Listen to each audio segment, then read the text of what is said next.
Good day. Today we will be discussing fractions. We will be discussing addition, subtraction, multiplication and division. I have sent a video on division, but I would like to recap it in preparation for assessments. The first thing we are looking at is addition of fractions. Now before we can get into addition of fractions, we first need to discuss converting a decimal number to a fraction. So if I have the number 0.6, I can convert this number into a fraction by looking at two things. The first thing I'm going to look at is what is the digit before the decimal point.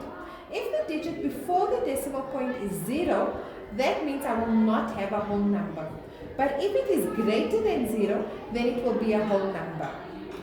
Now, in this particular example, we are working with a number that has 0 as the digit before the decimal point. The second thing that we will look at is how many digits appear after the decimal point.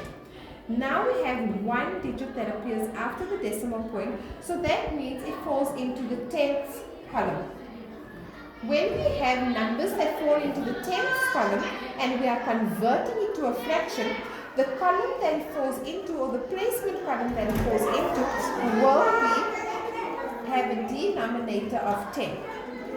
Once we know what the denominator will be, we write the digits after the decimal point as the numerator. So now my answer will be 6 over 10. Let's do another example. So if my new number is 0.25, when I have two digits after the decimal point, it falls into the hundredths column.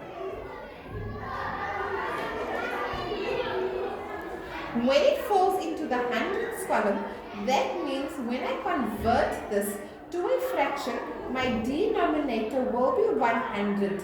And I will write 2 and 5 as my numerator.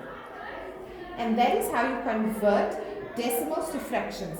Going back to our example here, when we add, we're first going to convert this decimal number into a fraction, which we've done here. So I have 6 over 10. Now I need to add the 6 over 10 to a half. When I look at adding this to each other, I have a problem. My first problem is that my denominators are different. So I need to then follow my steps to success. Point number 2.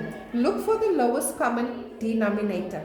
The lowest common denominator, or the lowest common multiple, means that when we add or subtract fractions, we need to have the same denominator. So I need to look for a common multiple between the two of them. 10 cannot go into 2, but 2 can go into 10. That means that 10 becomes our lowest common multiple or lowest common denominator. So I can write it as one common denominator. I now have 6 over 10, so I can write my 6 as is because it already has the denominator that we are working with. However, I have a half, 1 over 2. 2 is not the same as 10. So I need to do a check. How many times does 2 go into 10? It goes in 5 times. So I multiply both my denominator and my numerator by 5 to make it equivalent fractions, which gave me 1 times 5 is 5 and 2 times 5 is 10. I can now add my numerators. Remember not to add your denominators twice, but only the numerators, because only the numerator will change in the addition of a fraction. So 6 plus 5 gave us 11 over 10, which takes us to step number 4, which is to simplify. 11 over 10 is an improper fraction. An improper fraction means that the top number is bigger than the bottom number. So I need to then simplify it. So I ask myself, how many times does 10 go into 11? It goes in 1 time. So I do a check on what my remainder will be. When I do this check, 1 times 10 is 10. And then I take my numerator and subtract what I calculated, which gave me 1. Therefore, I put that 1 into my numerator. So my answer is 1 and 1/10.